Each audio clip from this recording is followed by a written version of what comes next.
আসসালামু আলাইকুম। আজকে আমরা যে প্রশ্ন নিয়ে আলোচনা করব সেটা হচ্ছে হাইড্রোজেন বন্ধন কি, অন্তঃআণবিক এবং আন্তঃআণবিক হাইড্রোজেনের বন্ধনের মধ্যে পার্থক্যগুলি লেখো, অথবা অন্তঃআণবিক এবং আন্তঃআণবিক হাইড্রোজেন বন্ধন বলতে আমরা কি বুঝি। এখন প্রথমে আসি হাইড্রোজেন বন্ধন। এই হাইড্রোজেন বন্ধনটা কি? হাইড্রোজেন বন্ধন বলতে আমরা বুঝতে পারছি যে অবশ্যই আমাদের হাইড্রোজেন থাকতে হবে, আর হাইড্রোজেনের সাথে আরও কিছু একটা থাকতে হবে। এখন কি থাকতে হবে সেটাই দেখার বিষয়।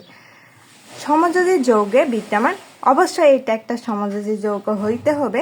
এই সমযোজী যৌগে বিদ্যমান হাইড্রোজেন পরমাণু যখন উচ্চ তড়িৎ ঋণাত্মক মৌলের সাথে যুক্ত থাকে তখন এদের মধ্যে পোলারিটির সৃষ্টি হয়। এই পোলারিটি বলতে আমরা কি বুঝি? এই যে সমযোজী যৌগ, এই সমযোজী যৌগের অণুতে বন্ধনে আবদ্ধ পরমাণুগুলো, সেটা পরমাণু সবসময় দুইটা হবে, যেরকম এইচএফ বা আমরা এইচসিএল, এই যে আমাদের পরমাণুগুলো আছে এগুলো তড়িৎ ঋণাত্মকতা থাকে। আমরা অনেক আগে থেকেই একটা বিষয় জানি যে তড়িৎ ঋণাত্মকতার পার্থক্য বা তড়িৎ ঋণাত্মকতা। তাহলে এই যে তড়িৎ ঋণাত্মকতার পার্থক্যর জন্য কখনো এই হাইড্রোজেনটা del positive, chlorine del negative হয়। মানে আমাদের একটা আংশিক ধনাত্মক প্রান্ত থাকে, একটা আংশিক ঋণাত্মক প্রান্ত থাকে। এই যে আংশিক ধনাত্মক প্রান্ত এবং আংশিক ঋণাত্মক প্রান্তের যে সৃষ্টি হচ্ছে, এইটাই আমাদের হাইড্রোজেন বন্ধন বা এইটাই আমাদের পোলারিটি। আর এরও পোলার অণুসমূহ পরস্পরের নিকটে আসে তখন একটি অণুর হাইড্রোজেন প্রান্ত অপর অণুর ঋণাত্মক প্রান্তের দিকে একটি দুর্বল বন্ধন সৃষ্টি করে। এই দুর্বল বন্ধনকে আমরা হাইড্রোজেন বন্ধন বলে থাকি। এখন আমাদের হাইড্রোজেন, আর এখানে কি নিলাম, এইচ এফ বা আমাদের যে কোনো কিছু নিতে পারি, তাহলে এই শেপটাই নিয়ে দেখি।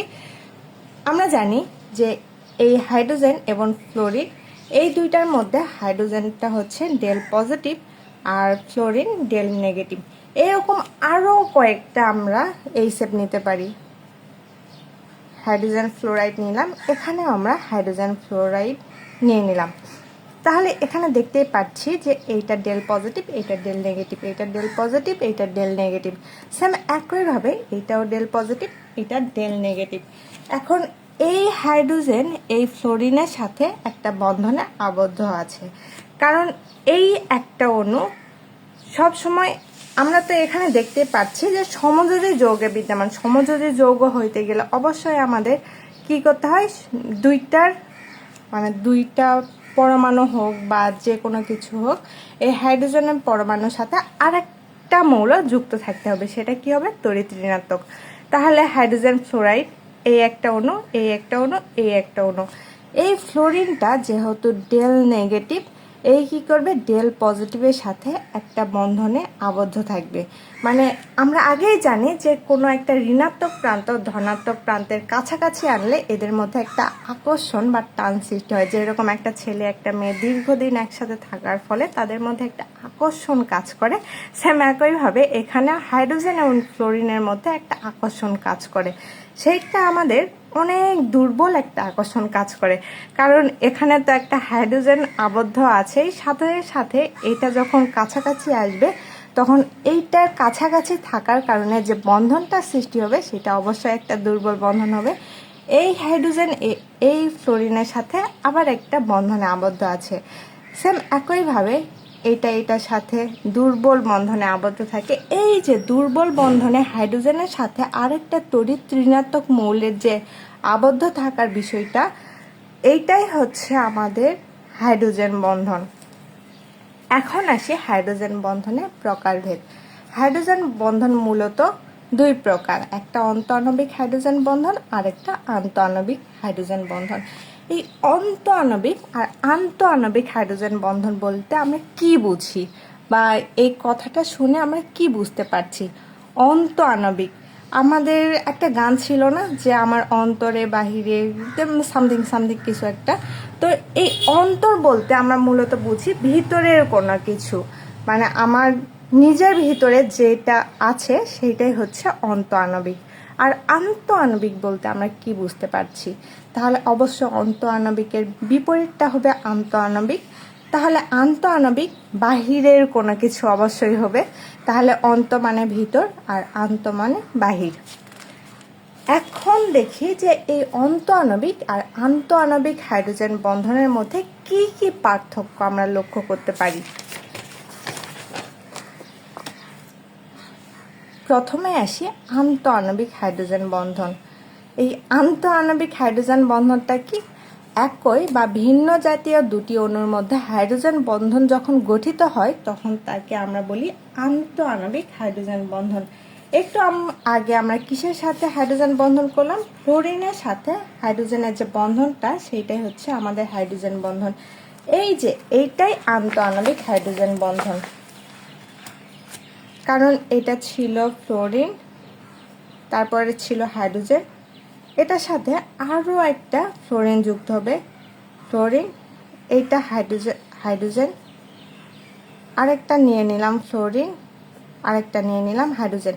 এই যে এটা যেমনই হোক বা যেমনই দেখতে হোক, এই হাইড্রোজেন এই ফ্লোরিনের সাথে একটা বন্ধনে আবদ্ধ হচ্ছে, এই হাইড্রোজেন এই ফ্লোরিনের সাথে একটা দুর্বল বন্ধনে আবদ্ধ হচ্ছে। এই যে দুর্বল যে বন্ধনে আবদ্ধ হচ্ছে সেটা কি একই যৌগের মধ্যে? এটা কিন্তু একই যৌগের মধ্যে হচ্ছে না, এটা সম্পূর্ণ একটা ভিন্ন যৌগের মধ্যে বন্ধনে আবদ্ধ হচ্ছে। তাহলে এই যে এটা বাহিরের বিষয় আসছে না, এইটাই আমাদের আন্ত আণবিক হাইড্রোজেন বন্ধন। তাহলে একই বা ভিন্ন জাতীয় দুটি অণুর, এটা অবশ্যই দুটি অণু হতে হবে বা দুই বা ততোধিক অণু হতে পারে, যেরকম আমরা ফ্লোরিন দুইটাও নিতে পারি বা দুইয়ের অধিকও নিয়ে বুঝাইতে পারি, সেই রকম যে বন্ধনটা সেইটাই আমাদের আন্ত আণবিক হাইড্রোজেন বন্ধন। এখন আসি অন্ত আণবিক হাইড্রোজেন বন্ধন কি জিনিস।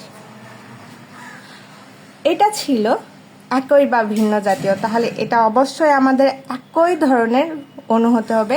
তাহলে একই অণুর বিভিন্ন অংশের মধ্যে গঠিত হাইড্রোজেন বন্ধনকে আমরা আন্ত আণবিক হাইড্রোজেন বন্ধন বলি।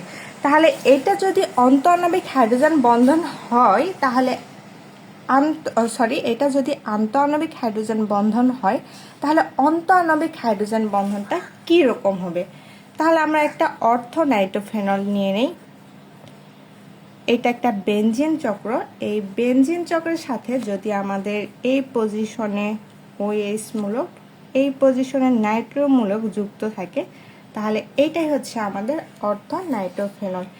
এই যে অর্থোনাইট্রোফেনলে আমাদের যদি এটা একটু ভেঙে লেখার চেষ্টা করি,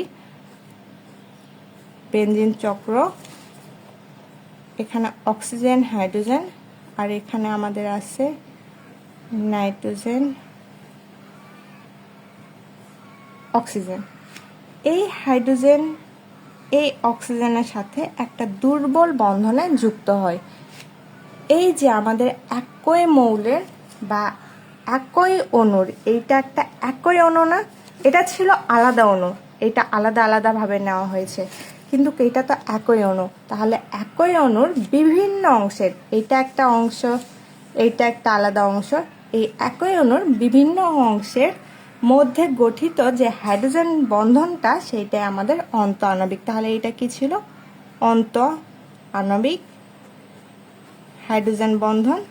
আর এটা আন্ত আণবিক হাইড্রোজেন বন্ধন, আন্ত আণবিক।